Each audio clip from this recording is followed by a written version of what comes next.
안녕하세요. 그림 유튜버 디모드로입니다. 오늘 사용할 도구는 다이소에서 파는 아트펜입니다. 12색인데 2,000원 밖에 안 해서 사봤습니다. 다 뜯지 말고 여기까지만 뜯을게요. 이걸 뜯어야 뚜껑이 열려요. 어반 스케치를 검은색으로만 그릴 필요는 없죠. 손에 잡히는 대로 모든 색을 사용해서 그려보려고 해요. 그런데 이거 스테들러 파인 라이너랑 너무 비슷하게 만든 거 아닌가요? 자, 아무튼 오늘은 어반 스케치 그리는 새로운 방법을 알려드릴게요. 지난 영상에서는 한쪽에서 시작해서 하나하나 조립을 해나갔다면 이것은 외곽선을 먼저 그리는 방법입니다. 자, 눈에 들어오는 풍경에 테두리선을 그리세요. 마치 풍경을 가위로 오리는 것처럼 잘라주는 거예요. 풍경을 가위로 오려낸다니 정말 재밌겠죠? 네, 이 방법도 재밌습니다. 한번 그어지면 되돌릴 수 없는 것이 조금은 두렵겠지만 그것이 이 그림의 매력입니다. 그리고 조금은 엉뚱하게 그려지는 게 더 좋을 수도 있어요. 투시선, 원근법, 구도 아무 신경 쓰지 마시고 그릴 수 있습니다. 비교적 빠른 시간에 완성하는 크로키하고 비슷하죠. 또 사물의 윤곽을 그리는 기법을 컨투어 드로잉이라고 하는데 보통 중간에 멈추지 않고 한선 그리기로 많이들 연습해요. 그런데 저는 이것을 풍경에 적용한 거예요. 눈에 보이는 사물을 일단 하나로 묶어놓고 그 틀 속에 맞춰서 그리는 거라 스케치를 하고 그리는 것처럼 불안감을 줄여줍니다.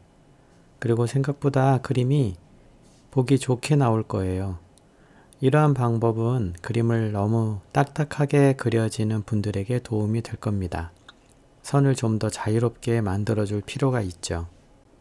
풍경을 다 오려냈나요? 이제 다른 색을 선택해서 왼쪽 기둥부터 그려보겠습니다. 이 기둥은 과속 카메라죠. 이미 위치가 정해졌기 때문에 망설일 필요가 없습니다. 나머지 부분만 채워나가면 되는 거죠. 이렇게 채워나가는 재미가 있습니다. 어반 스케치를 배우기 시작하는 분들은 항상 새로운 시도를 해보는 게 좋습니다.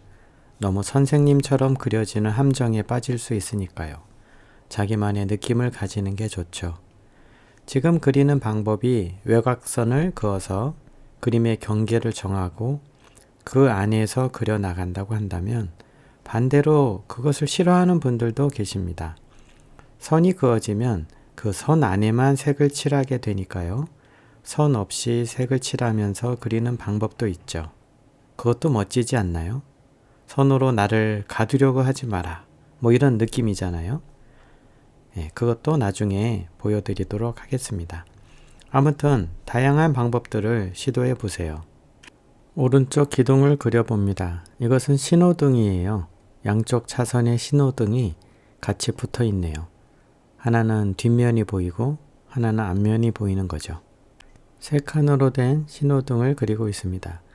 이것도 시대를 반영하는 그림이네요. 예전 같으면 파란색과 빨간색 두 칸으로 되어 있을 텐데 요즘은 남은 시간을 알려주는 숫자 칸이 하나 더 있죠. 이것은 한 교통과 공무원의 아이디어라고 합니다. 맞나요? 그리고 찾아보니까 주식회사 디오전자에서 개발하여 납품하고 있다고 합니다. 별것 아닌 것 같지만 에디슨이 발명한 게 알려지듯 이런 것도 알려져야 하는 게 아닌가 생각합니다. 그림을 그리는 사람들은 관찰력이 좋아진다고 하는데요. 그래서 질문 하나 드려볼게요. 신호등이 파란불이 위쪽에 있을까요? 빨간불이 위쪽에 있을까요? 아니면 지역마다 다를까요? 아신다면 의견을 주세요. 이제 색을 또 바꿔서 기와 지붕을 그려주겠습니다. 이것도 경계가 이미 정해져 있으니까 어려울 게 없죠. 이번 기와 무늬는 보이는 대로 그려주세요. 기와와 기와가 접히는 부분이 볼록 튀어나오게 되죠. 그것만 잘 잊지 말고 그려주세요. 기와는 나중에 그림자를 넣을 건데 지금은 너무 단조로워 보이지만 그림자를 넣으면 더 그럴듯해진답니다. 색을 넣거나 그림자를 넣으려고 할 때는 너무 신경 써서 그릴 필요는 없어요. 이제 색을 또 바꿔서 창문과 대문을 그려주겠습니다. 참, 중간에 오토바이도 그렸는데요. 오토바이도 이번엔 윤곽선 그리기로 그리고 나서 가운데를 채워줬죠. 윤곽선으로 그리기 기법은 가운데를 채워준다는 느낌으로 그리면 되기 때문에 너무 각각의 위치에 신경 쓸 필요는 없어요. 이렇게 채워나가는 방법도 재밌지 않나요? 도시가스 파이프가 집 전체를 휘감고 있는데 특이하네요. 무슨 넝쿨도 아니고. 여기도 수원의 성곽 옆에 있는 집인데요. 제가 최근에 수원에서 찍은 집들은 이렇게 집 앞에 화분이 놓여 있네요. 서울 사람이 보기엔 이것도 특이합니다. 제가 수원이 좋다고 느끼는 점은 서울은 주차하기가 참 어렵잖아요.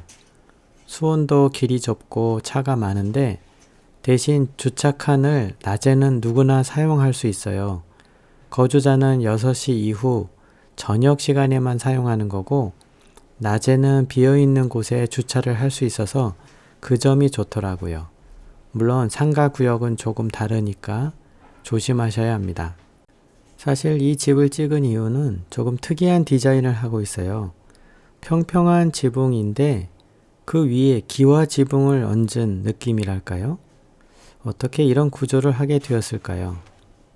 아무튼 수원에 있는 화성행궁 인근의 집들은 과거와 현대가 섞여 있어서 외국인들에게도 신선한 느낌을 주는 것 같습니다.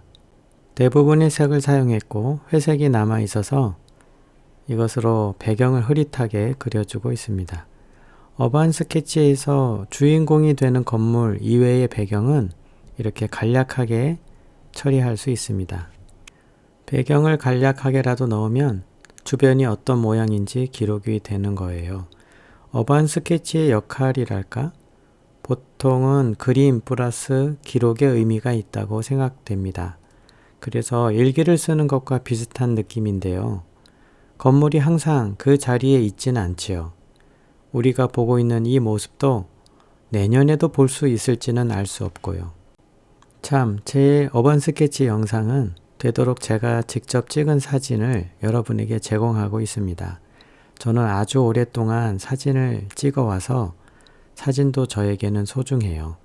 사진을 보면서 영상을 보시면 분명히 도움이 되실 거예요.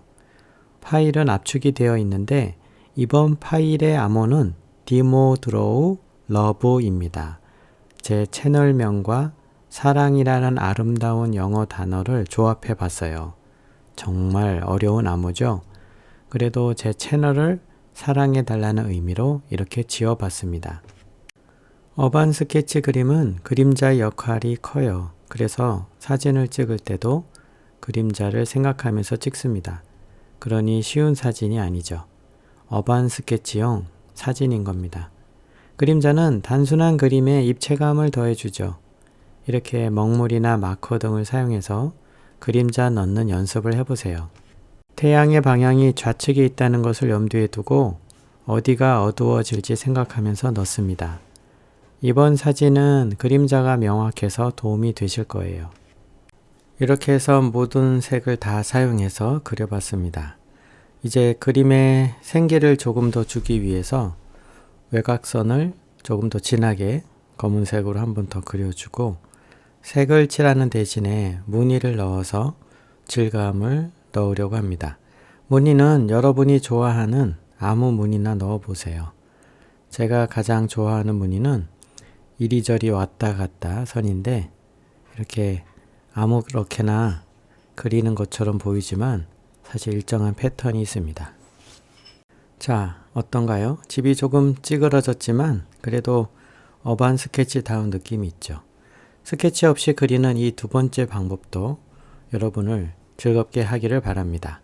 그럼 다음 영상에서 뵙도록 하겠습니다. 좋아요와 구독 잊지 마세요.